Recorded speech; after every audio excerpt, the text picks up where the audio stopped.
വയനാട്ടിൽ നിന്ന് കമൽ, കണ്ണൂരിൽ നിന്ന് CK വിജയൻ എന്നിവർ നമുക്കൊപ്പം ചേരുന്നുണ്ട്. Kamal, good morning. നമ്മൾ ഓരോ ജില്ലകളിലെയും മണ്ഡലങ്ങളുടെ ഒരു സാധ്യത ഇങ്ങനെ പറഞ്ഞു പോവുകയാണ്. ഇപ്പോൾ ചുരം കയറി വയനാട്ടിലെത്തുമ്പോൾ ഒരുപാട് വിഷയങ്ങൾ വയനാട്ടിലുണ്ട് എന്ന് എല്ലാവർക്കും അറിയാം. അതിൽ ഏറ്റവും പ്രധാനം തീർച്ചയായും വളരെ ഇമോഷണലായിട്ട് ആളുകളെ ബാധിക്കുന്ന മുണ്ടക്കൈ ചുരലുമല ദുരന്തവും അതിൻ്റെ പിന്നാലെയുള്ള ഈ പുനരധിവാസ പ്രവർത്തനങ്ങൾ, അതിനോട് ബന്ധപ്പെട്ട വിവാദങ്ങൾ ഒക്കെയുണ്ട്. നല്ലതും ചീത്തയുമായ കാഴ്ചകൾ അതിനോടനുബന്ധിച്ചുണ്ട്.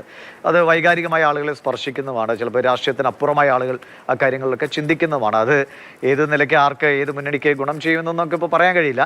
എങ്കിലും വയനാടിൻ്റെ ഒരു പൊതുചിത്രത്തിൽ ആ ദുരന്തവും അതിൻ്റെ ബാക്കി പത്രവും ഒരു പ്രധാന ഘടകം തന്നെയായിരിക്കും അല്ലേ?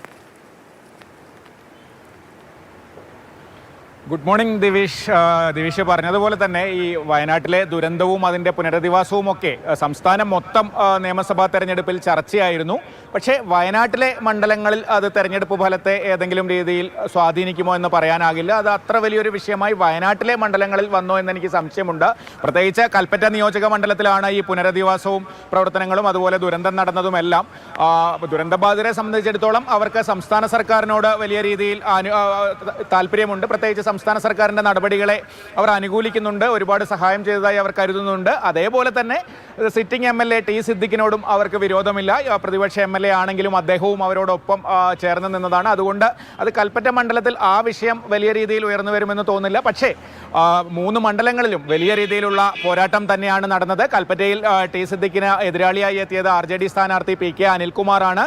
തോട്ടം മേഖലയിലൊക്കെ വലിയ സ്വാധീനമുള്ള വ്യക്തിയായിരുന്നു അദ്ദേഹം. പ്രചാരണത്തിൽ വലിയ രീതിയിൽ ഈ തോട്ടം മേഖലകളൊക്കെ കേന്ദ്രീകരിച്ച് പ്രചാരണം നടത്തിയിട്ടുണ്ട്. കഴിഞ്ഞ തവണ ടി സിദ്ദിഖ് 5000 വോട്ടിൻ്റെ ഭൂരിപക്ഷം മാത്രമാണ് നേടിയത്. പക്ഷേ അദ്ദേഹം പറയുന്നത് 5 കൊല്ലം കൊണ്ട് വലിയ രീതിയിൽ മണ്ഡലത്തിലെ ജനങ്ങളുമായി കണക്ട് ചെയ്യാൻ, ആ വാക്കാണ് അദ്ദേഹം സ്ഥിരമായി ഉപയോഗിക്കുന്നത്, കണക്ട് ചെയ്യാൻ അദ്ദേഹത്തിന് കഴിഞ്ഞിട്ടുണ്ട്. അതെല്ലാം വോട്ടായി മാറും, വലിയ ഭൂരിപക്ഷത്തിന് വിജയിക്കും എന്നാണ് ടി സിദ്ദിഖ് പ്രതീക്ഷിക്കുന്നത്. LDFനെ സംബന്ധിച്ചിടത്തോളം ഓരോ തവണയും മാറി മാറി കൽപ്പറ്റയിൽ ഇരുമുന്നണികളും ജയിക്കുന്ന ഒരു മണ്ഡലമാണ്. മാത്രമല്ല ഈ അനിൽകുമാറിൻ്റെ തോട്ടം മേഖലയിലെ സ്വാധീനമൊക്കെ വോട്ടായി മാറിയാൽ സാധ്യതയുണ്ടെന്ന് LDFും വിലയിരുത്തുന്നു.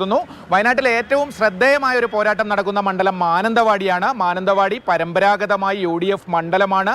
രാഷ്ട്രീയമായി UDFന് വലിയ മേൽക്കോയ്മയുള്ള മണ്ഡലമാണ്. അവിടെയാണ് OR കേളു 2 തവണ വിജയിച്ചത്. ആദ്യ തവണ ചെറിയ ഭൂരിപക്ഷത്തിനാണെങ്കിൽ രണ്ടാം തവണ അദ്ദേഹത്തിൻ്റെ വ്യക്തിപരമായ സ്വാധീനം ഉപയോഗിച്ച് 10000-നടുത്ത് ഉള്ള വലിയ ഭൂരിപക്ഷത്തിനാണ് കഴിഞ്ഞ തവണ അദ്ദേഹം വിജയിച്ചത്. പക്ഷേ ഇത്തവണ മണ്ഡലം തിരിച്ചു പിടിക്കുമെന്ന ഉറച്ച വിശ്വാസത്തിലാണ് UDF. അങ്ങനെ ഒരു പ്രതീതി മണ്ഡലത്തിൽ ഉണ്ടാക്കാൻ അവർക്ക് കഴിഞ്ഞിട്ടുമുണ്ട്. രാഷ്ട്രീയമായി നോക്കുമ്പോൾ കൂടുതൽ പഞ്ചായത്തുകളിലൊക്കെ UDFന് മേൽക്കോയ്മയുണ്ട്. അവർ പറയുന്നത് ശരിയുമാണ്. പക്ഷേ LDF ക്യാമ്പ് OR കേളു എന്ന മന്ത്രിയുടെ MLAയുടെ പ്രകടനം, അദ്ദേഹത്തിൻ്റെ വ്യക്തി സ്വാധീനം ഇത്തവണയും വോട്ടാകും. അതുകൊണ്ട് ജയിച്ച് കയറാം എന്നാണ് LDF കേന്ദ്രങ്ങൾ വിശ്വസിക്കുന്നത്.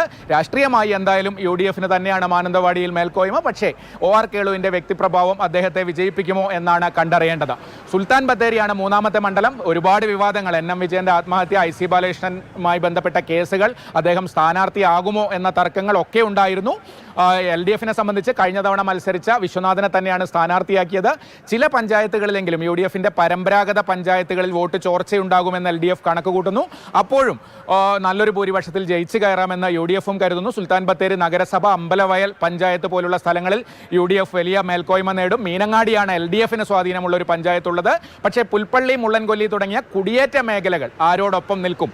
അവിടെ BJP പഞ്ചായത്ത് തെരഞ്ഞെടുപ്പിലൊക്കെ ചലനമുണ്ടാക്കിയിരുന്നു.